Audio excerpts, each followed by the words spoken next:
चल रहा था वो चल रहा था मैकेनिज्म ऑफ ऑर्गेनिक रिएक्शंस। और मैकेनिज्म ऑफ ऑर्गेनिक रिएक्शन में हमने 6 टाइप के इंटरमीडिएट्स पढ़े थे जो कि ड्यूरिंग द रिएक्शन फॉर्म होते हैं। साथ ही हमने 4 टाइप के जो रिएक्शन मैकेनिज्म है वो भी कंप्लीट कर ली थी with examples with types and पूरा का पूरा हमने सारा सब कुछ डिटेल में पढ़ लिया था। उसके बाद हम जो ऑर्गेनिक केमिस्ट्री का बिल्कुल ही डिफरेंट टॉपिक है वो स्टार्ट करने जा रहे हैं, दैट इज स्टीरियो आइसोमेरिज्म या फिर स्टीरियो केमिस्ट्री भी हम इसे बोलते हैं। अब स्टीरियो आइसोमेरिज्म में हमें क्या क्या पढ़ना है और अपने सिलेबस में क्या क्या है। सिलेबस में ऑब्वियसली वही पढ़ाऊंगी, सिलेबस से बाहर कुछ भी नहीं पढ़ाने वाली हूँ। जो चीजें आपके सिलेबस में एग्जैक्ट वही पढ़ाई जाएंगी आपको, ठीक है। तो स्टीरियो आइसोमेरिज्म में हमें क्या क्या चीजें पढ़नी है, तो ये वाली जो वीडियो है ये होने वाली इंट्रोडक्शन, साथ ही हम थोड़ा सा देखेंगे डिटेल में भी इस वाले वीडियो में। तो चलिए स्टार्ट करते हैं। तो सबसे पहली चीज देखिए, आपको यहाँ से स्टीरियो आइसोमेरिज्म जो वर्ड है इसका जो मीन है वो पता होना चाहिए कि इस चीज का मतलब क्या होता है स्टीरियो आइसोमेरिज्म का। देखिए बिल्कुल न्यू टॉपिक है और काफी इंपॉर्टेंट है हायर क्लासेस के लिए भी। वैसे आपने 12th में थोड़ा बहुत पढ़ा होता है अबाउट स्टीरियो आइसोमेरिज्म, बट वो बहुत ही छोटा सा इंट्रोडक्शन टाइप ही होता है। यहाँ पे आपको थोड़ा सा डिटेल में जाना है, बहुत ज्यादा डिटेल में यहाँ पे भी नहीं है, बट जो आपने 12th में पढ़ा था उससे कुछ ज्यादा ही आपको यहाँ पे पढ़ना है। नंबर ऑफ एग्जांपल्स हैं वो भी आपको यहाँ पे ज्यादा पढ़ने हैं, साथ ही कुछ जो कॉन्सेप्ट्स हैं वो आपको डीप में भी स्टडी करने हैं यहाँ से, ठीक है। सो काफी इंटरेस्टिंग है ये वाला चैप्टर, तो आपको बिल्कुल भी स्किप नहीं करना है और इंपॉर्टेंट बहुत है, क्योंकि मैंने मोस्ट ऑफ वीडियोज में बोला है कि ऑर्गेनिक की जान होती है स्टीरियोकेमिस्ट्री, तो उसी जान को पढ़ने जा रहे हैं हम। तो ये वाली चीज तो आपको बिल्कुल भी नहीं छोड़नी है और बहुत ही एक एक चीज का मतलब आपको यहाँ से पता होना चाहिए। बहुत ही डिटेल में हम पढ़ने वाले हैं, मजा आएगा। देखिए तो यहाँ से देखिए स्टीरियो आइसोमेरिज्म, स्टीरियो आइसोमेरिज्म का मतलब क्या होता है, तो ये बना है अपना 2 वर्ड से। कौन कौन से? First is stereo, stereo plus isomerism, stereo plus isomerism. Stereo को छोड़ दीजिए, एक बार के लिए स्टीरियो को भूल जाइए कि स्टीरियो कुछ था भी। हम आते हैं आइसोमेरिज्म पे, क्यों? क्योंकि तोड़ तोड़ के शब्द को और तब हम उसका मतलब समझेंगे यहाँ से कि एक्चुअल में इसका मतलब क्या है। अब आइसोमेरिज्म पे आते हैं तो थोड़ा सा काम है वो इजी हो जाता है। क्यों? क्योंकि आइसोमेरिज्म किससे रिलेट कर रहा है? आइसोमर से, ठीक है। किससे रिलेट कर रहा है? आइसोमर से। और आइसोमर का तो I think BSc first year में हो तो सभी को पता होता है, नहीं भी पता है तो दिल छोटा नहीं करना। क्यों? क्योंकि हम यहाँ पे सीखने के लिए तो हैं, तो सीखेंगे क्या होता है आइसोमर। तो देखिए सबसे पहली चीज तो आपको ये देखना पड़ेगा कि आइसोमर क्या होता है। तो एक एक चीज हम यहाँ से देखेंगे। फर्स्ट ऑफ ऑल हम मूव करते हैं यहाँ से आइसोमर पे। What is isomer? तो आइसोमर की डेफिनेशन की यदि मैं बात करूं तो यहां से होगा क्या कि जो केमिकल फॉर्मूला है या फिर मॉलिक्यूलर फॉर्मूला है ऑर्गेनिक मॉलिक्यूल का वो तो सेम होगा, ठीक है। मॉलिक्यूलर फॉर्मूला है वो तो यहाँ से सेम होगा, but physical and chemical properties of organic molecule है वो यदि डिफरेंट होती हैं तो इस टाइप की जो स्ट्रक्चर्स होते हैं, इस टाइप के जो मॉलिक्यूल्स होते हैं उन्हें हम क्या बोलते हैं? आइसोमर्स बोलते हैं, ठीक है। तो यहाँ से आइसोमर की डेफिनेशन की यदि हम बात करें तो फर्स्ट कंडीशन यहाँ से क्या होनी चाहिए? Molecular formula should be same, molecular formula should be same,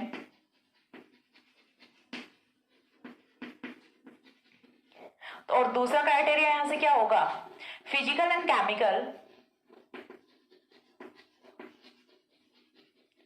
and chemical properties are different, ठीक है। तो यहां से तो क्या होगा? मॉलिक्यूलर फॉर्मूला तो सेम हो किसी मॉलिक्यूल में, दो डिफरेंट स्ट्रक्चर्स हैं, ठीक है, उनका मॉलिक्यूलर फॉर्मूला है वो तो सेम है दो मॉलिक्यूल्स का, और उनकी फिजिकल एंड केमिकल प्रॉपर्टीज हैं वो यदि डिफरेंट है तो इस टाइप के जो मॉलिक्यूल्स होते हैं, इस टाइप के जो कंपाउंड्स होते हैं उन्हें हम क्या बोलते हैं? आइसोमर्स बोलते हैं। तो आइसोमर की डेफिनेशन है वो यहाँ से क्लियर हुई। हिंदी मीडियम वालों को भी हुई होगी, इंग्लिश मीडियम वालों को भी। हिंदी मीडियम वालों को यहाँ से थोड़ा सा थ्योरेटिकल पोर्शन है उसमें प्रॉब्लम आ सकती है, तो उसके लिए मैं आपको हिंदी मीडियम के नोट्स हैं वो प्रोवाइड करा दूंगी, ठीक है। सिर्फ इसी यूनिट के नोट्स प्रोवाइड कराऊंगी, क्यों? क्योंकि इसमें थोड़ा सा थ्योरेटिकल पोर्शन ज्यादा है, तो आई थिंक आपको राइट डाउन करने में थोड़ी सी प्रॉब्लम हो सकती है हिंदी मीडियम का जो स्टूडेंट है। लेकिन इसका मतलब ये नहीं है कि बिल्कुल ही गिव अप कर दिया, मैडम ने बोल दिया तो हमें तो बिल्कुल समझ नहीं आएगा। यदि आप समझने का ट्राई करोगे तो ऑब्वियसली आपको समझ आएगा और आपको समझना ही पड़ेगा, ठीक है। तो यहाँ से देखिए मैं बताती हूँ आपको, मॉलिक्यूलर फॉर्मूला तो सेम होना चाहिए, ठीक है। कोई भी आपका ऑर्गेनिक मॉलिक्यूल है उसका मॉलिक्यूलर फॉर्मूला है वो तो सेम होना चाहिए, लेकिन उसकी जो फिजिकल और केमिकल प्रॉपर्टीज हैं वो डिफरेंट होनी चाहिए। तो इस टाइप के जो मॉलिक्यूल्स होते हैं उन्हें हम क्या बोलते हैं? आइसोमर्स बोलते हैं, समावयवी बोलते हैं। हिंदी में इसे क्या बोलते हैं? समावयवी बोलते हैं। अब ये जो मॉलिक्यूल्स की प्रॉपर्टी होती है, ठीक है, ये क्या है, एक प्रॉपर्टी ही तो है कि एक ही केमिकल फॉर्मूला से दो डिफरेंट डिफरेंट मॉलिक्यूल्स की फॉर्मेशन हो रही, तो ये क्या है, एक स्पेसिफिक प्रॉपर्टी, एक कैरेक्टरिस्टिक प्रॉपर्टी है। तो ये जो प्रॉपर्टी होती है इसको हम क्या बोलते हैं, आइसोमेरिज्म बोलते हैं। ठीक है, इसको हम क्या बोलते हैं, आइसोमेरिज्म बोलते हैं।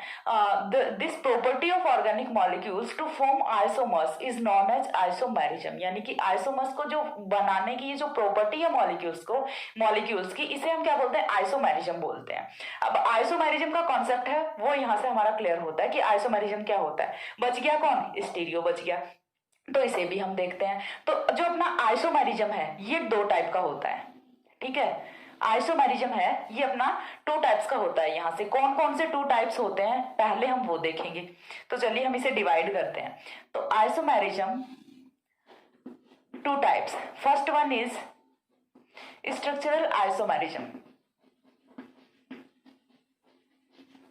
structural isomerism, and second one is stereoisomerism। आगे ना अपना stereoisomerism।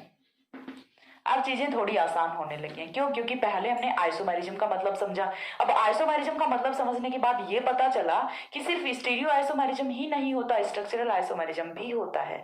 ठीक है, और उसके बाद जो सेकंड टाइप होता है वो अपना होता है स्टीरियो आइसोमेरिज्म। सेकंड का मतलब ये नहीं कि दूसरे नंबर पे रखोगे, फर्स्ट नंबर पे भी रख सकते हो। ठीक है, एक ये होता है और दूसरा ये होता है, इसमें कोई छोटा बड़ा नहीं होता, दोनों का अपना अपना जगह होता है। ये नहीं कि दो भाई बहन है तो पहले नंबर का ये दूसरे नंबर का ये, ऐसा कुछ नहीं है।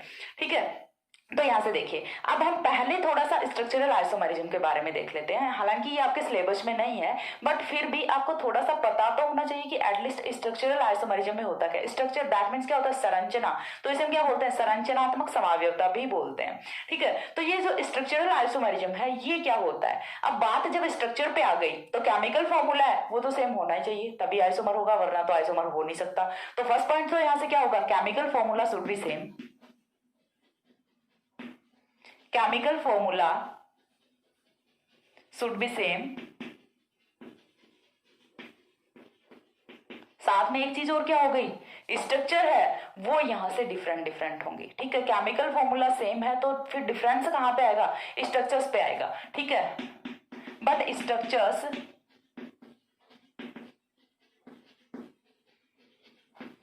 आर डिफरेंट,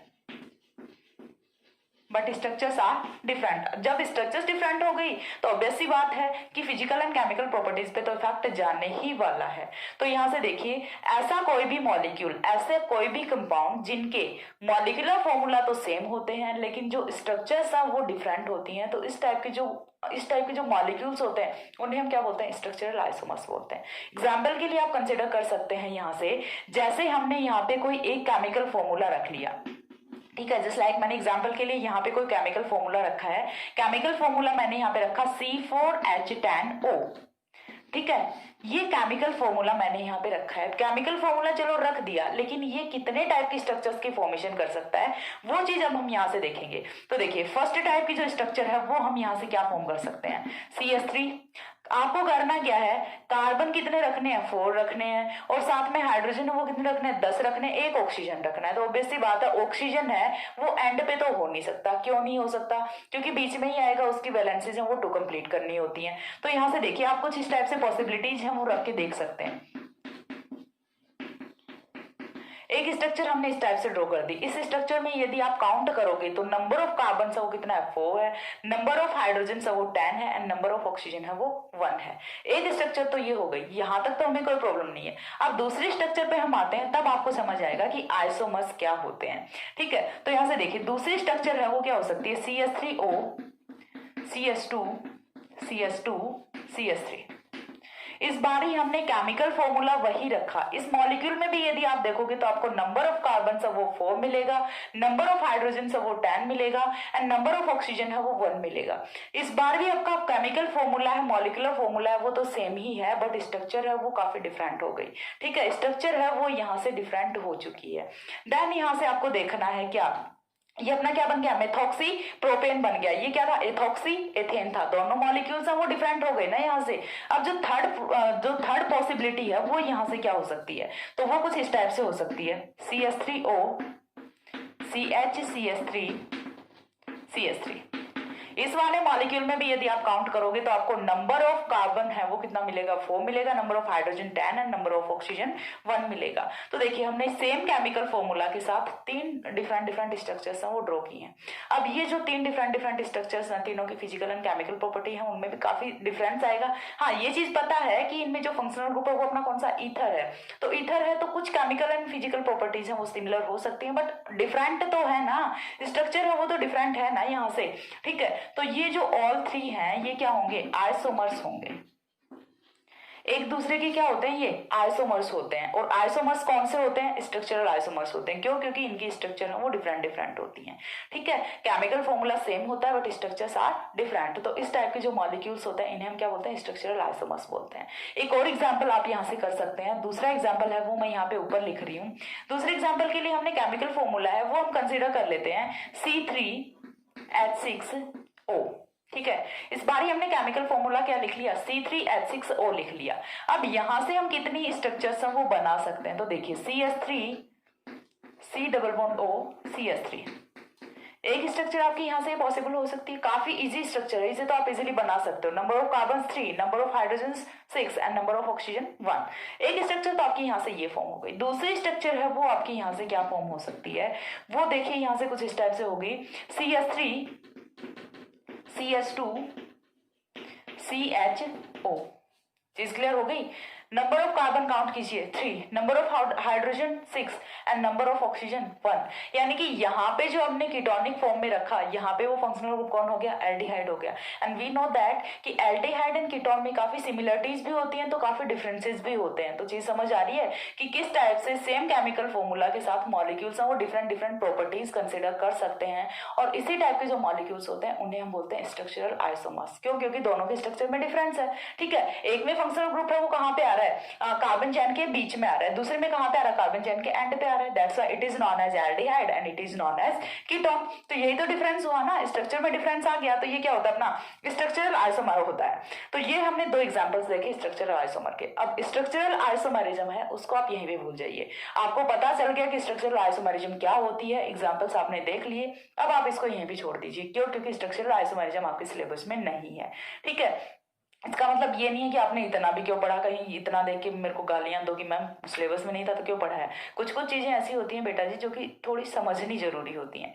तो आपको just for information, just for introduction मैंने आपको ये चीज बताई क्योंकि आपको पता होनी चाहिए, ठीक है, जरूरी है इसीलिए बताइए। देन हमारा जो सेकंड टाइप आता है वो आता है स्टीरियो आइसोमरिज्म, जो कि हमें डिटेल में स्टडी करना है। इसे तो हम पूरी यूनिट में पढ़ने ही वाले हैं। स्ट्रक्चरल आइसोमरिज्म को भी खुश कर दिया कि चलो मेरी भी कोई वैल्यू तो थी, एटलीस्ट थोड़ा बहुत पढ़ा तो सही, ठीक है। अब हम मूव करते हैं अपना स्टीरियो आइसोमरिज्म पे। अब हम समझेंगे आइसोमरिज्म का मतलब है वो हम ऑलरेडी समझ चुके हैं। आइसोमरिज्म में एक टाइप है वो भी हम ऑलरेडी समझ चुके हैं। अब अपना जो स्टीरियो है इसका मतलब समझेंगे। स्टीरियो का मतलब क्या होता है, यहां से 3D,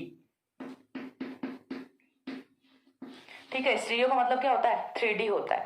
जब हम पेन पेपर पे कोई भी स्ट्रक्चर है उसे ड्रॉ करते हैं तो किसमें होती है, 2D में होती है ना। 2D में ही ड्रॉ कर सकते हैं हम पेन पेपर पे। पेन पेपर पे हम 3D को ड्रॉ नहीं कर सकते, ठीक है, मतलब ऐसे दिखा नहीं सकते। ड्रॉ करने को तो अभी करेंगे, 3D में उसका विजुअलाइजेशन करेंगे हम, ठीक है। तो हमें क्या करना है स्टीरियो आइसोमरिज्म में या फिर स्टीरियो केमिस्ट्री में, हमें क्या करना है, मॉलिक्यूल्स का 3D में विजुअलाइजेशन करना है। मॉलिक्यूल्स आप ऐसे हवा में मॉलिक्यूल को देखना और देखना कि आपके उसके 4 ग्रुप्स हैं, वो एक उधर दिखेगा, एक इधर दिखेगा, 2 साइड पे दिखेंगे, ऐसा कुछ आपको दिखना चाहिए, ठीक है।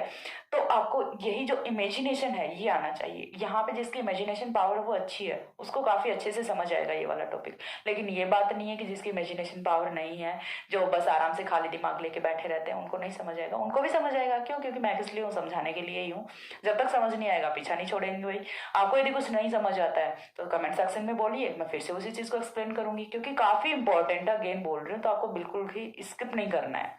देखिए नेक्स्ट हम मूव करते हैं। 3D हो गया अपना। 3D में जो आइसोमेरिज्म होती है उसी को हम क्या बोलते हैं, स्टीरियो आइसोमेरिज्म बोलते हैं। अब ये 3D क्या नई चीज आ गई, तो 3 डायमेंशन वो तो सभी को समझ आती है कि यानी कि हमें मॉलिक्यूल्स की जो 3D स्टडी करनी होती है उसको हम क्या बोलेंगे, स्टीरियो केमिस्ट्री बोलेंगे। बट हमें तो देखना है स्टीरियो आइसोमेरिज्म के बारे में, ये क्या चीज होती है। तो इसमें देखिए अगेन क्या होगा, मॉलिक्यूलर फॉर्मूला तो सेम होगा। क्यों, क्योंकि ये कंडीशन ये तो किसके लिए है, आइसोमेरिज्म के लिए है। अब आइसोमेरिज्म वाली कंडीशन वो तो चलेंगी, साथ में स्टीरियो की कंडीशन है वो यहाँ पे अप्लाई हो जाएगी। तो वो क्या होगी देखिए, देखिए तो पहली जो कंडीशन है वो यहां से क्या होती है, first condition will be chemical formula same, chemical formula same, ठीक है। देन स्ट्रक्चर डिफरेंट थी तो यहां से क्या हो गया, अपना स्ट्रक्चरल आइसोमर हो गया। तो फिर इस बार क्या होने वाला है, स्ट्रक्चर्स ऑल्सो सेम,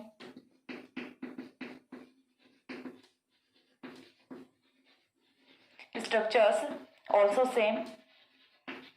अब स्ट्रक्चर्स भी सेम हो गई तो फिर डिफरेंस कहाँ पे आएगा, तो डिफरेंस आएगा इनमें जो ग्रुप्स होते हैं, मॉलिक्यूल में क्या होते हैं, ग्रुप होते हैं, और वो जो ग्रुप्स होते हैं उनका सेपरेटियल अरेंजमेंट जो होता है, उनकी जो व्यवस्था होती है कि कौन सा ग्रुप कहाँ पे बैठेगा, उसमें डिफरेंस आएगा। ठीक है, जस्ट लाइक देखिए आपको एक एग्जाम्पल कंसिडर करना है, एक फैमिली में 5 लोग हैं, ठीक है, एक फैमिली में 5 लोग हैं। अब वो 5 लोग कितने टाइप से रह सकते हैं, 5 लोग एक रूम में भी रह सकते हैं, 5 लोग 5 रूम में भी रह सकते हैं, 5 लोग 2 रूम में भी रह सकते हैं। तो इस टाइप से ये क्या हो गया, उनका सेपरेटियल अरेंजमेंट हो गया कि कौन कहां पे रह रहा है। ठीक है, घर है वो क्या है, कोई ऑर्गेनिक मॉलिक्यूल है, उसमें जो 5 मेंबर्स हैं वो क्या है, ग्रुप्स हैं।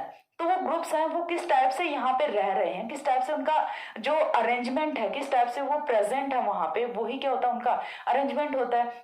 और वो अरेंजमेंट डिफरेंट डिफरेंट वहां से हो सकता है। ठीक है, तो इसी को हम यहाँ पे एक्सप्लेन करने वाले हैं। देन यहाँ से देखिए chemical formula same, structure also same.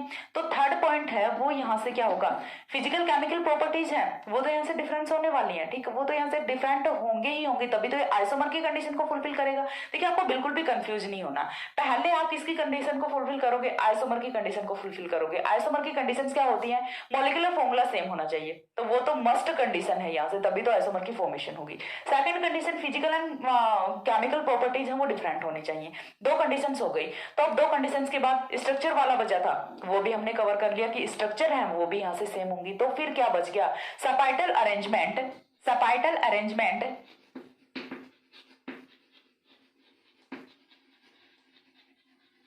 Of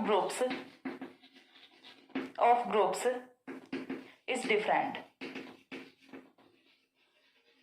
ठीक है, डिफरेंस कहाँ पे क्रिएट हुआ है कि जो ग्रुप्स हैं, कोई भी ऑर्गेनिक मॉलिक्यूल है उसमें जो ग्रुप्स हैं उनका सेपाइटल अरेंजमेंट है। सेपाइटल का मतलब यहाँ से क्या होने वाला है, उनकी जो व्यवस्था है, या फिर एग्जैक्ट मीन यदि हम देखें तो जो समूह है, जो ग्रुप है, उनकी आकाशीय व्यवस्था है उसमें यहाँ पे अंतर होता है। आकाशीय व्यवस्था क्यों बोल रहे हैं, क्योंकि 3D में हम विजुअलाइजेशन कर रहे हैं, किसी एक प्लेन पे हम उसे रख के और फिर उसका स्टडी नहीं कर सकते। ठीक है, आपको उसे ऐसे बिल्कुल फ्री, ऐसे इन्वायरमेंट में फ्री रखना पड़ेगा, देन ही आप उसकी हर टाइप से, हर जो 3D में उसका विजुअलाइजेशन है वो कर सकते हैं। यदि आपने उसे बोर्ड पे चिपका दिया, यदि आपने उसे मॉलिक्यूल को पेपर पे लिख लिया, देन आप उसका 3D में स्टडी है वो नहीं कर सकते। ठीक है, उसके लिए आपको क्या करना पड़ेगा, मॉलिक्यूल को बिल्कुल एनवायरमेंट में फ्री छोड़ना पड़ेगा। ठीक है, फ्री छोड़ रहे हैं दैट मीन्स उसकी आकाशीय व्यवस्था की हम बात कर रहे हैं। ठीक है, कि उसकी आकाशीय व्यवस्था, जो ग्रुप्स हैं मॉलिक्यूल में, उनकी आकाशीय व्यवस्था क्या है, वो अलग अलग होगी। ठीक है, तो उसको हम क्या बोलेंगे, यहाँ से आइसोमर्स बोलते हैं। और वो वाले आइसोमर्स वो कौन से होते हैं, स्टीरियो आइसोमर्स होते हैं, यानी कि जिनकी 3D में, जिनकी जो 3 डायमेंशंस है उनमें डिफरेंस होता है। बाकी सारी की सारी प्रॉपर्टीज सेम होती हैं, लेकिन 3 डायमेंशंस होती हैं उनमें डिफरेंस होता है। तो उसको हम क्या बोलते हैं, स्टीरियो आइसोमर्स बोलते हैं। And this property of organic molecules is known as stereo isomerism. ठीक है, and the branch of chemistry in which we deals with stereo isomerism is known as stereo chemistry. होता क्या है कि केमिस्ट्री की वो ब्रांच, ठीक है, केमिस्ट्री की वो ब्रांच जिसमें हम स्टीरियो आइसोमरिज्म के बारे में पढ़ते हैं। ठीक है, स्टीरियो आइसोमरिज्म के बारे में पढ़ते हैं, उसको हम क्या बोलते हैं, स्टीरियो केमिस्ट्री बोलते हैं। ठीक है, त्रिविम रसायन बोलते हैं। तो चीज समझ आई यहाँ से, स्टीरियो आइसोमरिज्म क्या होता है, केमिकल फॉर्मूला मॉलिक्यूल का सेम होगा और यहाँ से स्ट्रक्चर है मॉलिक्यूल की वो भी सेम होगी, लेकिन आकाशीय व्यवस्था जो होती है ग्रुप्स की वो यदि डिफरेंट होती है। तो इस टाइप के जो मॉलिक्यूल्स होते हैं उनको हम बोलते हैं स्टीरियो आइसोमर्स, त्रिविम समयावयवी। और इस टाइप की जो आइसोमर्स होते हैं, इस टाइप की जो आइसोमरिज्म होती है, इसकी स्टडी हम केमिस्ट्री की जिस ब्रांच में करते हैं उसको हम बोलते हैं स्टीरियो केमिस्ट्री, त्रिविम रसायन। ठीक है, इसके बाद देखिए हमें क्या देखना है, एग्जाम्पल देखना है कि यहां से आपको समझ आया कि जिस टाइप से कि स्ट्रक्चरल आइसोमरिज्म इस टाइप का होता है, देन हमें देखना है कि स्टीरियो आइसोमरिज्म वो किस टाइप का होता है। उससे पहले, एग्जाम्पल से पहले, क्योंकि ये हम पूरा डिटेल में पढ़ने वाले हैं, आगे बहुत सारे एग्जाम्पल्स देखने वाले हैं, तो उससे पहले हमें देखना पड़ेगा कि स्टीरियो आइसोमरिज्म को फर्दर डिवाइड किया गया है 2 टाइप्स में। आइसोमरिज्म को डिवाइड किया गया 2 टाइप्स में, structural and stereo. Then stereo isomerism को अगेन 2 टाइप्स में डिवाइड किया गया है। वो 2 टाइप्स हम वो कौन कौन से हैं वो हमें देखने हैं। ठीक है, यहां से जो अपना स्टीरियो आइसोमरिज्म होता है इसे 2 टाइप्स में डिवाइड किया गया है। स्टीरियो आइसोमरिज्म अपना इधर चल रहा है, इसे 2 टाइप्स में डिवाइड किया गया है। फर्स्ट वन इज कॉन्फिगरेशनल,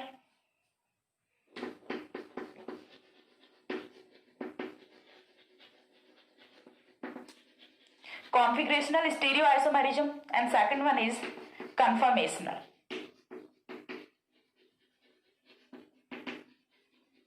ठीक है, first one is configurational, second one is conformational. अब ये जो कॉन्फिगरेशनल स्टीरियो आइसोमरिज्म है और कन्फर्मेशनल स्टीरियो आइसोमरिज्म है, दोनों में क्या डिफरेंस होता है, किस टाइप से हम इनका स्टडी करने वाले हैं, सारी चीजें डिटेल में देखेंगे। तो देखिए, सबसे पहले चीज आपको मैं इनका हिंदी में बता दूं। कॉन्फिगरेशन को हम क्या बोलते हैं, विन्यास बोलते हैं। कन्फर्मेशन क्या होता है, संरूपण होता है। 12th क्लास में थोड़ा थोड़ा सभी ने पढ़ा होता है कि क्या संरूपण होता है। जिस लाइक हम देखते हैं ना कि conformational form of cyclohexane, cyclohexane में सभी ने पढ़ा होगा क्या, एक तो चेयर फॉर्म होती है, एक यहाँ से जो अपनी बोट फॉर्म होती है। तो ये क्या थे, कन्फर्मेशंस थे।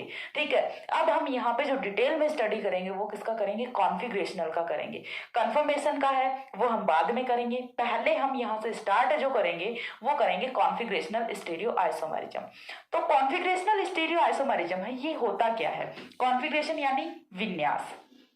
ठीक है, तो यहां से देखिए विन्यास में यहां से डिफरेंस आएगा, कॉन्फिगरेशन में डिफरेंस आएगा, वो किस टाइप से आएगा वो चीज हमें देखनी है। तो अपना जो कॉन्फिगरेशनल आइसोमर्स है ये क्या होते हैं एक्चुअल में, तो पहले हमें वो चीज देखनी है।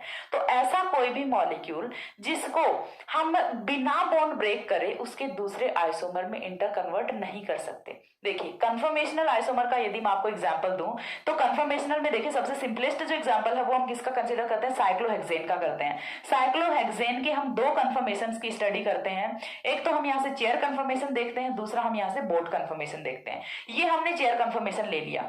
चेयर कन्फर्मेशन में हमने क्या किया कि बॉन्ड्स को थोड़ा सा घुमा दिया, ये वाला जो बॉन्ड था इसको हमने थोड़ा सा ऊपर की तरफ रोटेट कर दिया, तो अब ये कन्वर्ट किस में हो जाता है, बोट कन्फर्मेशन में कन्वर्ट हो जाता है। हमने बॉन्ड्स को ब्रेक नहीं किया, हमने मॉलिक्यूल को थोड़ा सा घुमाया है, बॉन्ड्स को थोड़ा सा घुमाया है, बॉन्ड्स को थोड़ा सा रोटेट किया है, तो उसी से ये किस में कन्वर्ट हो गया, दूसरे आइसोमर में कन्वर्ट हो गया। दोनों क्या है, एक दूसरे के आइसोमर्स हैं। चीज क्लियर हो रही है, दोनों क्या है, एक दूसरे के आइसोमर्स हैं, एक चेयर फॉर्म में है दूसरा बोट फॉर्म में, लेकिन दोनों को हमें एक दूसरे में इंटर कन्वर्ट करने के लिए बॉन्ड को ब्रेक नहीं करना पड़ा। लेकिन जो कॉन्फिगरेशनल आइसोमर्स होते हैं इनका यही एक स्पेसिफिक कैरेक्टरिस्टिक प्रॉपर्टी होता है, यही इनका एक खास गुण होता है कि यदि आपको एक आइसोमर को दूसरे आइसोमर में कन्वर्ट करना है, बदलना है, परिवर्तित करना है, चेंज करना है, तो आपको क्या करना पड़ेगा, बॉन्ड को ब्रेक करना पड़ेगा। बिना बॉन्ड को ब्रेक करे आप ऐसा नहीं कर सकते, ये इनका सबसे इंपॉर्टेंट पॉइंट होता है। ठीक है, तो कॉन्फिगरेशनल आइसोमर्स हैं उनका इंटर कन्वर्जन है वो without breakage of bond possible नहीं होता। ये चीज आपको यहां से पता चली कि ये होते हैं अपने कॉन्फिगरेशनल आइसोमर। कॉन्फिगरेशनल आइसोमर की डेफिनेशन में क्या लिखोगे, यानी कि ऐसे कोई भी मॉलिक्यूल्स, ऐसे कोई भी आइसोमर्स जिन्हें उनके दूसरे आइसोमर में कन्वर्ट करने के लिए हमें बॉन्ड को ब्रेक करना पड़ता है, ऐसे वाले कौन से होते हैं, कॉन्फिगरेशनल आइसोमर्स होते हैं। अब कॉन्फिगरेशनल आइसोमर्स ये 2 टाइप के होते हैं, कौन कौन से होते हैं, फर्स्ट वन इज ऑप्टिकल। ठीक है, कॉन्फिगरेशनल है ये 2 टाइप के होते हैं, कौन कौन से होते हैं, optical and geometrical. Optical and geometrical, एक तो होते हैं अपने ऑप्टिकल। ऑप्टिक्स का मतलब क्या होता है, प्रकाश, प्रकाशिकी से लेते हैं ना, तो ये अपने क्या होते हैं, प्रकाशिक स्वभाव भी होते हैं, लाइट का इफेक्ट जिन पे होता है। और ये होते हैं अपने ज्योमेट्रिकल, यानी कि जिनकी ज्योमेट्री में डिफरेंस होता है। तो कॉन्फिगरेशनल है वो 2 टाइप के होते हैं, ऑप्टिकल एंड ज्योमेट्रिकल। तो यहां से देखिए सबसे पहली चीज हमने कॉन्फिगरेशनल आइसोमर को देख लिया कि कॉन्फिगरेशनल आइसोमर है वो क्या होते हैं। अब हम बात करेंगे कि कॉन्फिगरेशनल आइसोमर है वो हमने 2 टाइप में डिवाइड कर लिया, ऑप्टिकल देख लिया, ज्योमेट्रिकल देख लिया। अब इनमें से भी पहले जो हम स्टडी करेंगे वो किसका करेंगे, ऑप्टिकल आइसोमर का करेंगे। पहले आपको इनका जो क्लासिफिकेशन है वो समझ आना चाहिए कि आप किस टाइप से आइसोमर्स को डिवाइड करते जा रहे हो। तो आप यदि पॉइंट टू पॉइंट चलोगे, यहां से बिल्कुल एग्जैक्ट मैनर में चलोगे तो आपको बिल्कुल भी टफ नहीं लगेगा, वरना तो यहीं पे कंफ्यूज हो जाओगे कि मैम किसको किस किस में डिवाइड कर दिया। तो आपको बिल्कुल एग्जैक्ट मैनर में चलना है ताकि आपको कहीं भी कोई कंफ्यूजन ना रहे। ना देखिए, यहां से जो हम सबसे फर्स्टली स्टार्ट करने वाले हैं वो हम करेंगे ऑप्टिकल आइसोमेरिज्म, ऑप्टिकल आइसोमर्स। अब ऑप्टिकल आइसोमर्स हैं, ये क्या होते हैं? प्रकाशिक समावयवी हम इन्हें बोल रहे हैं। तो ये होते क्या हैं?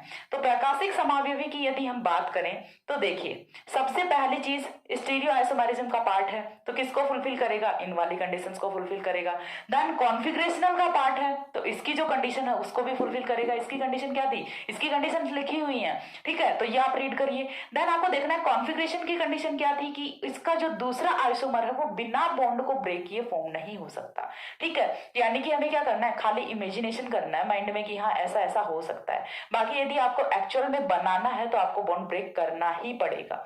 तो ऑप्टिकल आइसोमर है, ये क्या होते हैं? तो ये चीज हमें देखनी है। ऑप्टिकल आइसोमर की डेफिनेशन की यदि मैं बात करूं तो यहां से क्या होगा? Chemical formula should be same, structure should be same, and then अपना क्या होगा? Spatial arrangement of group is different. यहां तक क्लियर हो गया। लेकिन इतना होने के बाद भी एक चीज है, वो क्या आएगी? कि बाकी सारी चीजें तो सेम हो जाएंगी, कनेक्टिविटी सेम हो जाएगी, फॉर्मूला सेम हो जाएगा, लेकिन इनका जो लाइट के टुवार्ड्स बिहेवियर रहेगा, ठीक है, जो अपना प्रकाश होता है उसके प्रति इनका व्यवहार रहेगा, वो अलग अलग रहेगा। यदि आपने कोई भी दो आइसोमर्स लिए हैं, ठीक है, ऑप्टिकल आइसोमर्स की मैं बात कर रही हूँ, थोड़ा सा चीज को समझने की कोशिश कीजिए। मेरे को पता है यहाँ पे आके आप लोगों को कंफ्यूजन हो सकता है, क्योंकि ये टॉपिक मैं ऑफलाइन क्लास में भी पढ़ा चुकी हूँ कॉलेज में ऑलरेडी। तो आई हैव एन आइडिया कि कहाँ पे आप लोगों को थोड़ा कंफ्यूजन रहता है, तो वही पॉइंट पे मैं थोड़ा सा ज्यादा फोकस कर रही हूँ, ठीक है। तो देखिए, ऑप्टिकल आइसोमेरिज्म में होता क्या है कि कोई भी आपने दो मॉलिक्यूल्स लिए हुए हैं, ठीक है, दोनों का केमिकल फॉर्मूला सेम है, दोनों की कनेक्टिविटी बिल्कुल सेम है, यानी कि सेम जो ग्रुप है वो सेम ही कार्बन पे या फिर सेम ही एटम पे लगे हुए हैं, सारी चीजें सेम है। तो फिर डिफरेंस अब वो कहाँ पे आ रहा है? तो डिफरेंस आएगा कि अपनी जो लाइट होती है, प्लेन पोलराइज्ड जो लाइट होती है, समतल ध्रुवित प्रकाश होता है। यदि एक उस समतल ध्रुवित प्रकाश के प्रति कुछ अलग व्यवहार दिखा रहा है तो दूसरा उसके प्रति कुछ अलग ही व्यवहार दिखाएगा। यानी कि डिफरेंस होता तो सिर्फ किस में होता? ऑप्टिकल एक्टिविटी में, प्रकाशिक सक्रियता में यहाँ पे डिफरेंस आता है। इस चीज को हम डिटेल में पढ़ते हैं। एक बार ये जो मैंने बोर्ड पे लिखा हुआ है इतना स्क्रीनशॉट ले लीजिए, क्योंकि ये काफी इंपॉर्टेंट है। देन मैं ऑप्टिकल आइसोमेरिज्म को बिल्कुल डिटेल में एक्सप्लेन करने वाली हूँ। हो गया? इसके बाद देखिए, इतनी चीज को एक बार की मैं रब कर ली हूं। उसके बाद हम देखते हैं कि ऑप्टिकल आइसोमेरिज्म है वो क्या होता है। ऑप्टिकल आइसोमेरिज्म को हम बिल्कुल डिटेल में थोड़ा सा देखेंगे यहां से। तो ऑप्टिकल आइसोमेरिज्म में देखिए, मैंने क्या बताया कि स्टीरियो आइसोमेरिज्म का टाइप है। तो इसमें होगा क्या कि केमिकल फॉर्मूला सेम होगा, स्ट्रक्चर सेम होगी, फिजिकल एंड केमिकल प्रॉपर्टीज भी इवन सेम होंगी। तो फिर डिफरेंस है वो कहाँ पे आएगा? ओनली एंड ओनली लाइट के टुवार्ड्स जो इनका बिहेवियर होता है उसी में डिफरेंस आएगा। कि एक यदि लाइट को जो अपना पीपीएल होता है, प्लेन पोलराइज्ड लाइट होता है, एक यदि उसको लेफ्ट रोटेट कर रहा है तो दूसरा उसको राइट रोटेट करेगा। अभी जो मैंने बोला आई थिंक किसी को कुछ पल्ले नहीं पड़ा होगा, बट जो अब मैं समझाने वाली हूँ उससे आपको एक एक पॉइंट है वो क्लियर हो जाएगा, ठीक है। तो देखिए, हम मूव करते हैं अपना ऑप्टिकल आइसोमेरिज्म पे।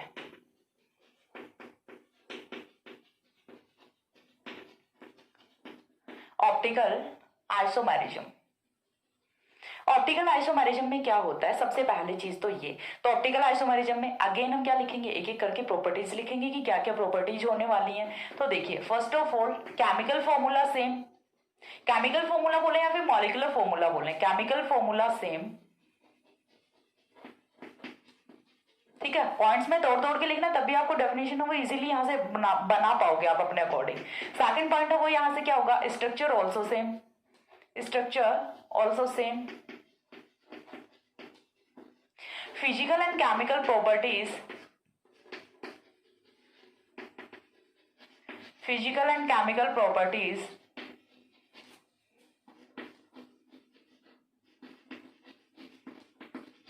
सेम। बट यहां से जो सबसे मेजर पॉइंट है वो यहाँ पे आएगा। अब डिफरेंस है वो कहाँ पे आने वाला है? वो आएगा यहाँ से बिहेवियर टुवर्ड्स लाइट, या फिर हाँ, बिहेवियर टुवर्ड्स लाइट,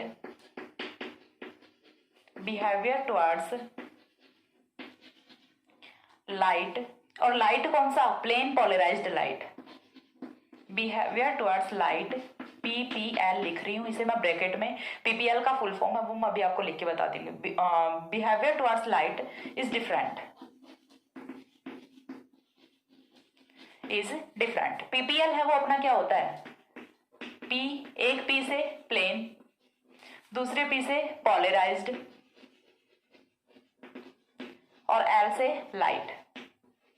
तो प्लेन पोलराइज्ड लाइट, समतल ध्रुवित प्रकाश होता है, उसके प्रति इनका जो व्यवहार होता है वो अलग होता है। ठीक है, बाकी सारे के सारे कैरेक्टरिस्टिक प्रॉपर्टीज हम वो सिमिलर होते हैं, सिर्फ यहीं पे डिफरेंस आता है। अब एक और नई चीज आ गई, वो क्या आ गई, प्लेन पोलराइज्ड लाइट आ गई। अब ये क्या बला होती है, तो ये भी पहले हम देखेंगे। ठीक है, तो पहले हम यहीं से कॉन्सेप्ट को डाइवर्ट कर लेते हैं कि प्लेन पोलराइज्ड लाइट है वो क्या होता है। ठीक है, तो देखिए हमने कोई भी लाइट सोर्स लिया हुआ है, हमने कोई भी इस टाइप से, ये कोई लाइट सोर्स है, ये हमने लिया हुआ है। लाइट सोर्स में से जो लाइट आ रही है वो कुछ इस टाइप से आ रही होती है, यानी कि उसकी कोई डायरेक्शन नहीं होती। हर टाइप में, हर साइड में उसकी जो रेडिएशंस होती है वो जारी होती है, इसकी कोई डायरेक्शन नहीं होती। ठीक है, हमने ये क्या लिया, लाइट सोर्स लिया। लाइट सोर्स में से जो लाइट आ रही है वो अपनी कैसी होती है, कुछ इस टाइप से होती है, जिसका कोई एक फिक्स प्लेन नहीं होता। ठीक है, कोई फिक्स प्लेन नहीं होता, हर तरफ बिखरी हुई होती है, ऐसा ही तो होता है। लेकिन जैसे ही हम इसे पास करते हैं किसी निकोल प्रिज्म में से, ठीक है, यहाँ पे हमने क्या रखा, कोई भी ये निकोल प्रिज्म रख दिया। अब जब ये लाइट निकोल प्रिज्म में से पास होके आगे की तरफ जाएगी, ठीक है, जब ये निकोल प्रिज्म में से पास होके आगे की तरफ जाएगी तो ये क्या हो जाती है, प्लेन पोलराइज्ड लाइट हो जाती है। जस्ट लाइक दैट कि यहाँ से जो लाइट है उसका एक फिक्स प्लेन हो जाता है। अब चीज क्लियर हो रही है, पहले जो लाइट हर तरफ बिखरी पड़ी थी अब वो सिर्फ एक प्लेन में है। ठीक है, अब ये प्लेन है, उसका ये वर्टिकल हो सकता है, हॉरिजॉन्टल हो सकता है। वर्टिकल खड़ा, हॉरिजॉन्टल पड़ा। ठीक है, तो यहाँ से जो लाइट का प्लेन है वो वर्टिकल भी हो सकता है, हॉरिजॉन्टल भी हो सकता है, लेकिन ये एक प्लेन है। अभी लाइट क्या हो गई, सीधी हो गई। तो ये जो लाइट है ये अपनी क्या होती है, प्लेन पोलराइज्ड लाइट होती है। ठीक है, ये क्या होती है, प्लेन पोलराइज्ड लाइट होती है। ये अपनी क्या होती है, नॉर्मल लाइट होती है, नॉर्मल लाइट होती है। जैसे आप लोगों ने देखा होगा कि जैसे बैटरी वगैरह से फोक्स डालते हो आप किसी भी चीज पे, तो वो हर तरफ से बिखरा हुआ रहता है, लेकिन जैसे ही आप मोटे कांच में से उस लाइट को पास करोगे तो वो फिर आगे सिर्फ एक पतली से झिर्री सी दिखती है। ठीक है, तो वही क्या होता है, प्लेन पोलराइज्ड लाइट होता है। ठीक है, तो ये था अपना प्लेन पोलराइज्ड लाइट का कॉन्सेप्ट। अब प्लेन पोलराइज्ड लाइट का कॉन्सेप्ट तो यहाँ से क्लियर हुआ, लेकिन ये मॉलिक्यूल्स को किस टाइप से इंपैक्ट डालेगा मॉलिक्यूल्स पे, ये चीज हमें देखनी है। अब देखिए यहाँ से हमने क्या देखा कि ऑप्टिकल आइसोमेरिज्म हम पढ़ रहे हैं, उसमें हमारे पास इंपॉर्टेंट पॉइंट ये है कि behaviour towards plane polarised light है, ये मॉलिक्यूल्स का डिफरेंट होगा, बाकी सब कुछ सेम होगा। तो हम यहाँ पे दो मॉलिक्यूल्स रख रहे हैं। ठीक है, हम यहाँ पे क्या कर रहे हैं, दो मॉलिक्यूल्स रख रहे हैं। एक मॉलिक्यूल हमने रखा जस्ट फॉर एग्जाम्पल ए। ठीक है, ए मॉलिक्यूल हमने रखा, ए मॉलिक्यूल को ए मॉलिक्यूल में से हमने प्लेन पोलराइज्ड लाइट को पास किया। ठीक है, ये अपना मॉलिक्यूल है, मॉलिक्यूल पे हमने क्या डाला, प्लेन पोलराइज्ड लाइट को डाला। ठीक है, मॉलिक्यूल पे हम क्या डाल रहे हैं, प्लेन पोलराइज्ड लाइट डाल रहे हैं। प्लेन पोलराइज्ड लाइट अपनी कैसी थी, कुछ ऐसी थी जो कि वहां पे मैंने बनाई हुई है। तो ए मॉलिक्यूल क्या करेगा, इस लाइट की जो डायरेक्शन है इसको ये थोड़ा इस तरह से कर देगा।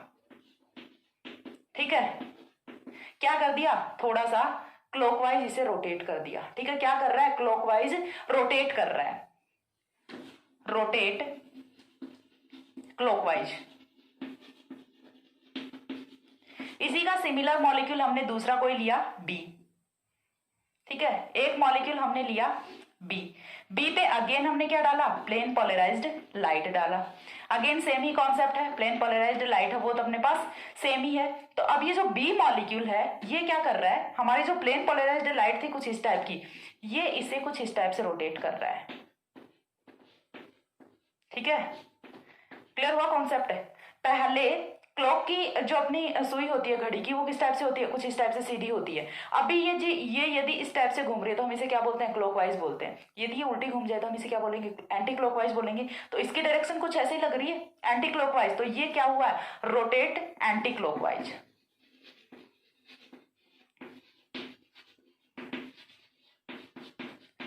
Rotate anti clockwise. अब देखिए आते हैं कॉन्सेप्ट पे।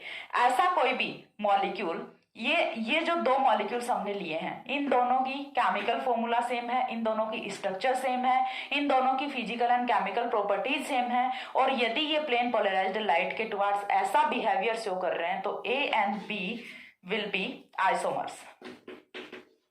A and B will be isomers. और ये वाले जो आइसोमर्स होते हैं ये कौन से होंगे? ऑप्टिकल आइसोमर्स होंगे. And optical isomers are also known as enantiomers. ठीक है, इन्हें क्या बोलते हैं? इनेंशियोमर्स भी बोलते हैं. चलो ऊपर लिख देती हूं. Optical isomers are also known as enantiomers. ठीक है, इनेंशियोमर यानी कि क्या बोलते हैं इन्हें? प्रतिबिंब समावयवी. इनेंशियोमर को क्या बोलते हैं? प्रतिबिंब समावयवी. और ऑप्टिकल आइसोमर को क्या बोलते हैं? प्रकाशिक समावयवी. तो प्रकाशिक समावयवी और जो प्रतिबिंब समावयवी है वो एक ही कॉन्सेप्ट होता है. ये चीज यहां से मैंने बताने की कोशिश की है. तो आई थिंक आप लोगों को क्लियर हुआ होगा. ए और बी है, दोनों का केमिकल फॉर्मूला सेम है, दोनों की स्ट्रक्चर सेम है, दोनों की physical and chemical properties same है, और दोनों का जो लाइट के टुवर्ड्स बिहेवियर है वो मैंने जो यहाँ पे शो किया है कुछ इस टाइप का है. तो ए और बी हैं वो दोनों क्या होंगे? ऑप्टिकल आइसोमर्स होंगे. और ऑप्टिकल आइसोमर्स को हम क्या बोलते हैं? इनेंशियोमर्स भी बोलते हैं. और इनेंशियोमर्स का मतलब क्या होता है कि दोनों एक दूसरे के मिरर इमेजेस होंगे. ठीक है, ए और बी हैं वो दोनों क्या होंगे? एक दूसरे के मिरर इमेजेस यहां से होने वाले हैं. अब एग्जाम्पल है वो हम यहाँ पे देखेंगे. उससे पहले हमें देखना है कुछ इस टाइप से कि एक तो टाइप हो गया ये ऑप्टिकल आइसोमेरिज्म में हमने क्या देखा कि हमने कोई मॉलिक्यूल लिया, यदि वो मॉलिक्यूल क्लॉकवाइज रोटेट कर रहा है तो हम इसे क्या बोलेंगे? क्लॉकवाइज को क्या बोलते हैं? Dextro rotatory. Dextro rotatory. और इसे हम क्या बोलते हैं? लेवो रोटेटरी. ठीक है, तो डेक्स्ट्रो रोटेटरी से जो ए मॉलिक्यूल है उसे हम डिनोट किससे करेंगे? तो उसे हम डिनोट करते हैं स्मॉल डी से और प्लस से. ठीक है, तो जो अपने जो आइसोमर्स होते हैं, इनेंशियोमर्स होते हैं, वो दो टाइप के होते हैं. कौन कौन से? डी होता है और एल होता है. एल फॉर लेवोरोटेटरी, स्मॉल एल और माइनस. ये होता है इनका डिनोटेशन कि हम किस टाइप से डी आइसोमर है उसे डिनोट करेंगे. तो उसके लिए हमने क्या रखा? डी रखा. डी कहां से है? D stands for dextro rotatory, L stands for levo rotatory. And हम इसी को क्या लिखते हैं? प्लस भी लिखते हैं डी को और माइनस लिखते हैं एल को. तो किसी मॉलिक्यूल के नीचे आपको यदि डी प्लस डी या फिर एल लिखा हुआ मिलता है, प्लस या फिर माइनस लिखा हुआ मिलता है, मोस्ट ऑफ आपने देखा होगा ग्लूकोज में. ग्लूकोज में हम क्या देखते हैं? प्लस ग्लूकोज देखते हैं. फ्रक्टोज माइनस फ्रक्टोज देखते हैं. तो ये सारी चीजें ये डिनोट किसको करती हैं? ये डिनोट करती हैं कि यहां से जो हमारा आइसोमर्स है इनका प्लेन पोलराइज्ड लाइट के टुवर्ड्स बिहेवियर कैसा है. यानी कि ये प्लेन पोलराइज्ड लाइट को किधर रोटेट कर रहे हैं. यदि ये क्लॉकवाइज रोटेट कर रहे हैं तो ये कौन से होंगे? डी आइसोमर्स होंगे. यदि एंटी क्लॉकवाइज रोटेट कर रहे हैं तो ये एल आइसोमर्स होते हैं. ये यहां से मैंने बताया काफी इंपॉर्टेंट कॉन्सेप्ट था और काफी ईजी कॉन्सेप्ट भी था. यदि आपने समझ लिया तो लाइफ टाइम कभी भूलोगे नहीं, और यदि नहीं समझ आया तो फिर से वीडियो को देखिए, बाकी कोई सोल्यूशन नहीं है. ठीक है, बाकी समझना तो आपको पड़ेगा ही पड़ेगा. You note option. ठीक है, तो आपको क्या करना है? इसी को बहुत ही अच्छे से करना है. बहुत काफी इंटरेस्टिंग टॉपिक है. मेरे को तो भाई पढ़ा के मजा आ रहा है. आप लोगों का मेरे को नहीं पता कि मजा आ रहा है नहीं आ रहा, लेकिन मेरे को ये टॉपिक, मेरा स्टीरियोकेमिस्ट्री बहुत ही फेवरेट टॉपिक है. ठीक है, तो मेरे को काफी अच्छा लगता है ये. देन देखिए आगे बात करते हैं. ये तो हमने बात कर ली ऑप्टिकल एक्टिविटी की. दोनों ही हैं ये क्या होंगे? ऑप्टिकल एक्टिव होंगे. क्यों? क्योंकि ये भी प्लेन पोलराइज्ड लाइट के टुवर्ड्स कुछ ना कुछ कर रहा है, उसको घुमा रहा है, और ये भी घुमा रहा है. तो ये वाले जो मॉलिक्यूल्स हैं इन्हें हम क्या बोलते हैं? ऑप्टिकल एक्टिव आइसोमर्स बोलते हैं या फिर ऑप्टिकल एक्टिव मॉलिक्यूल्स बोलते हैं. तो ये ए एंड बी हैं, दोनों क्या होंगे? A and B optical active. यानी कि लाइट के टुवर्ड्स कुछ ना कुछ बिहेवियर ये शो कर रहे हैं, प्रकाश के प्रति सक्रिय हैं ये. ठीक है, कोई ना कोई रिएक्शन ये दे रहे हैं, चाहे वो उसे एंटी क्लॉकवाइज रोटेट करें चाहे क्लॉकवाइज रोटेट करें, बट कुछ ना कुछ तो कर रहे हैं. तो ये कौन से होते हैं? ऑप्टिकल एक्टिव होते हैं. अब कुछ आइसोमर्स ऐसे भी होते हैं जो कि प्लेन पोलराइज्ड लाइट के टुवर्ड्स कोई भी बिहेवियर शो नहीं करते. जस्ट फॉर एग्जाम्पल, हमारे पास ये प्लेन पोलराइज्ड लाइट है. ठीक है, प्लेन पोलराइज्ड लाइट में से हमने कोई मॉलिक्यूल सी है उसे पास किया, सॉरी प्लेन पोलराइज्ड लाइट को हमने किसी मॉलिक्यूल सी से पास किया है. देन यहां से जो अपना आफ्टर पासिंग थ्रू सी, ठीक है, सी से पास होने के बाद जो प्लेन पोलराइज्ड लाइट है वो भी यदि हमें ऐसा का ऐसा ही ऑब्टेन हो जाता है. ठीक है, सी मॉलिक्यूल से हमने पास कर लिया इसे, और उसके बाद भी अपना प्लेन पोलराइज्ड लाइट है, वो अपना प्लेन पोलराइज्ड लाइट ही रह जाता है, किसी भी डायरेक्शन में रोटेट नहीं करता सी मॉलिक्यूल इसको, तो ये क्या होता है, ऑप्टिकल इनएक्टिव होता है। तो सी है वो क्या होगा, ऑप्टिकल इनएक्टिव होगा, ऑप्टिकल इनएक्टिव होगा, यानी कि ये लाइट के लिए कोई एक्टिविटी शो नहीं कर रहा, प्रकाशिक असक्रिय हम इसे बोलेंगे, ठीक है। तो ये अपना ऑप्टिकल इनएक्टिव होता है। इनैंशियोमर्स के लिए जो सबसे फर्स्ट कंडीशन है वो क्या होनी चाहिए, ये ऑप्टिकल एक्टिव होने चाहिए, क्योंकि ऑप्टिकल एक्टिव होंगे, प्रकाश के प्रति सक्रिय होंगे, तभी तो किसी एक डायरेक्शन में रोटेट करेंगे। अब जब एक आइसोमर है वो एक डायरेक्शन में रोटेट कर रहा है, तो उसका मिरर इमेज है वो ऑब्वियसली उसको दूसरी डायरेक्शन में ही रोटेट करेगा, ये कंडीशन होती है यहाँ पे, ठीक है। तो जब हमें इनैंशियोमर या फिर ऑप्टिकल आइसोमरिज्म की का कॉन्सेप्ट हमें समझना होता है, तो उससे पहले ये चीज पता होनी चाहिए कि ये वाले जो आइसोमर्स हैं ये ऑप्टिकल एक्टिव होंगे, ऑलवेज कभी भी ऑप्टिकल इनएक्टिव नहीं हो सकते। क्यों, क्योंकि ऑप्टिकल एक्टिव होंगे, प्रकाश के प्रति यदि कोई सक्रियता दिखाएंगे तभी तो ये रोटेट करेंगे ना, डेक्स्ट्रो रोटेटरी या फिर लेवो रोटेटरी। ये इसने तो कुछ भी नहीं किया, तो हम इसे इनैंशियोमर या फिर ऑप्टिकल आइसोमर कैसे बोल सकते हैं, नहीं हो सकता ना। तो ये क्या होता है, ऑप्टिकल इनएक्टिव मॉलिक्यूल्स होते हैं। ऑप्टिकल एक्टिव होते हैं वो कौन से होते हैं, इनैंशियोमर्स होते हैं, ऑप्टिकल आइसोमर्स होते हैं। तो ये था अपना ऑप्टिकल आइसोमरिज्म का कॉन्सेप्ट। आफ्टर दैट मैं यहाँ से आपको एक दो एग्जांपल्स हम वो बताती हूँ कि किस टाइप से ये एक दूसरे के मिरर इमेजेस होते हैं। तब तक एक बार इतना स्क्रीनशॉट लीजिए।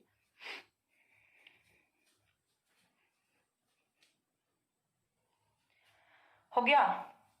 इसके बाद देखिए कुछ एग्जाम्पल्स हैं वो हम यहाँ से देखते हैं।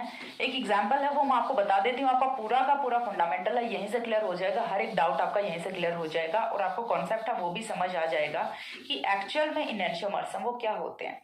हमने लिया यहाँ से एक मॉलिक्यूल,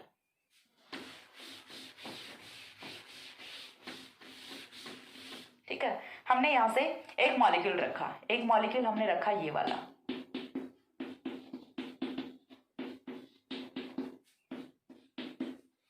ठीक है। हमने क्या किया, इसका मिरर इमेज बनाया। चलिए मिरर इमेज बनाते हैं। मिरर इमेज तो बनाना आता है ना, सिंपल सा है, अपने सामने मिरर लगा दो,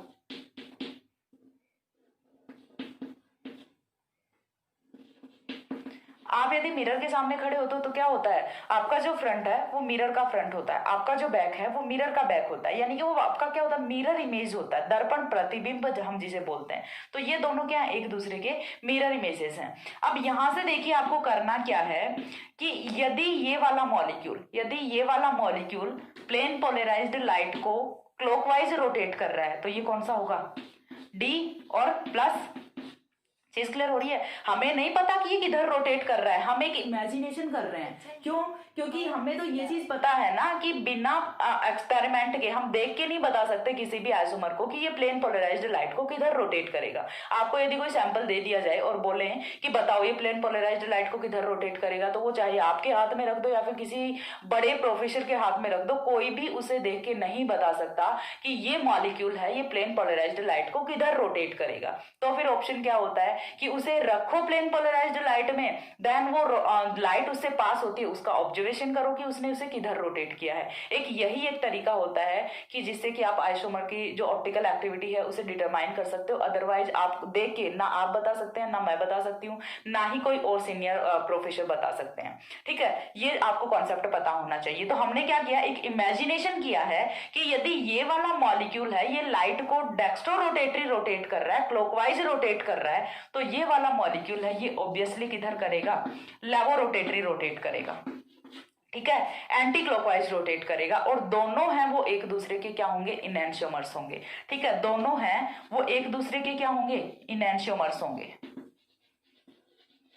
चीज क्लियर हो गई, दोनों क्या होते हैं, एक दूसरे के इनैंशियोमर्स होते हैं। ऐसा ही मिरर इमेज आप ऊपर भी ड्रॉ कर सकते हैं, ऐसा ही मिरर इमेज आप इस साइड भी ड्रॉ कर सकते हैं, नीचे भी ड्रॉ कर सकते हैं। कैसे कर सकते हैं, नीचे वाला देखिए, आप क्या करोगे, पानी के पास जाके खड़े हो जाओ, पानी में खुद की परछाई दिखो, आपको क्या होगा, आपके पैर हैं वो तो आपके पैरों की तरफ दिखेंगे, यानी कि ऊपर की तरफ दिखेंगे, और सर है वो नीचे की तरफ दिखेगा। ऐसा ही तो होता है। आप अपने सर के ऊपर मिरर रख लो, ठीक है, सर के ऊपर मिरर रखोगे तो क्या होगा, आपका सर है वो मिरर में आपको नीचे दिखेगा और पैर है वो ऊपर दिखेंगे। तो इसी टाइप से आप इसकी डिफरेंट मिरर इमेजेस हैं वो शो कीजिए, ठीक है। जब तक आप खुद से नहीं करके देखोगे नहीं आने वाला कुछ भी। मैं तो आगे इसकी जो मिरर इमेजेस हैं वो बनाने ही वाली हूँ, बताने ही वाली हूँ, क्योंकि डिटेल में हम इसका स्टडी करने वाले हैं। लेकिन उससे पहले आपको खुद को भी इसकी मिरर इमेजेस है वो बना के देखना चाहिए।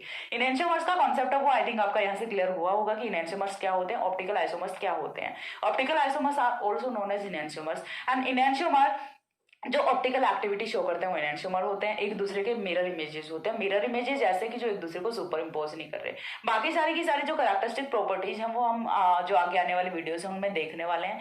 आज की वीडियो में हमें इतना ही पढ़ना था। इसके बाद हमें नेक्स्ट वीडियो में ये चीज देखनी है कि हमने बोल दिया कि ये यदि लैवो रोटेटरी ये यदि डेक्स्ट्रो रोटेटरी रोटेट कर रहा है तो ये लैवो रोटेटरी रोटेट कर रहा है। हमने देखा कि कुछ मॉलिक्यूल्स हैं वो तो लाइट को रोटेट कर रहे हैं लेकिन कुछ कर ही नहीं रहे। तो ऐसी क्या कंडीशंस होती हैं किसी भी मॉलिक्यूल के लिए ताकि वो प्लेन पोलराइज्ड लाइट को किसी भी डायरेक्शन में रोटेट करे, एटलीस्ट रोटेट करे, चाहे वो किसी भी डायरेक्शन में रोटेट कर रहा है। ठीक है, तो ऐसी कौन कौन सी कंडीशंस होती हैं, ऐसे क्या क्राइटेरियाज होते हैं, ऐसी कौन सी कैरेक्टरिस्टिक प्रॉपर्टीज होती हैं उन मॉलिक्यूल की कि जिनकी वजह से वो जो अपना प्लेन पोलराइज्ड लाइट होता है उसके टुवर्ड्स एक्टिविटी या फिर इनएक्टिविटी शो करते हैं। तो वो हम देखेंगे नेक्स्ट वीडियो में। आज के लिए इतना ही था, काफी इंपॉर्टेंट चैप्टर था, इसे बिल्कुल भी स्किप नहीं करना है। काफी टाइम बाद बीएससी फर्स्ट ईयर का वीडियो अपलोड हो रहा है, सो बहुत ही अच्छा रिस्पॉन्स इस वीडियो पे मुझे मिलना चाहिए और काफ़ी अच्छे से आप लोगों को करना है। मैंने अपनी तरफ से 100% देने का ट्राई किया है, बस आपको थोड़ा सा कॉन्सेप्चुअल है, समझना है, आपके लिए थोड़ा सा नया टॉपिक है। सो बी पेशेंट एंड बस लग जाओ अभी पढ़ने में, ठीक है, क्योंकि अभी पढ़ाई का टाइम है वो भी आ चुका है। सो आज की वीडियो में इतना ही, नेक्स्ट मिलते हैं दूसरे वीडियो में, तब तक के लिए सी या, have a good day, thanks for watching.